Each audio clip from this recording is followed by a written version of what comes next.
Tā kārtējā sapulce ar iedzīvotājiem beidzās ne ar ko. Mēs te nāksim, būvēsim un punkts. Labi, ka mēs vispār jums ko sakām. Tāda arogance, ja? Iedzīvotāji mūs neinteresē.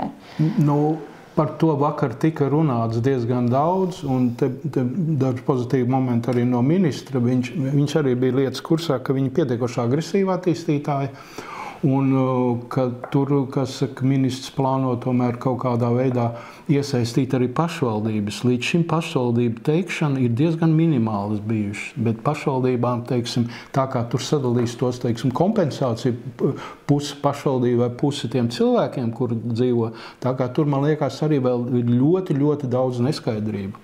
Un tās kompensācijas ir niecīgas, patiesībā. Ja es pareizi atceros, tur bija minimālā alga gadā, vidēji.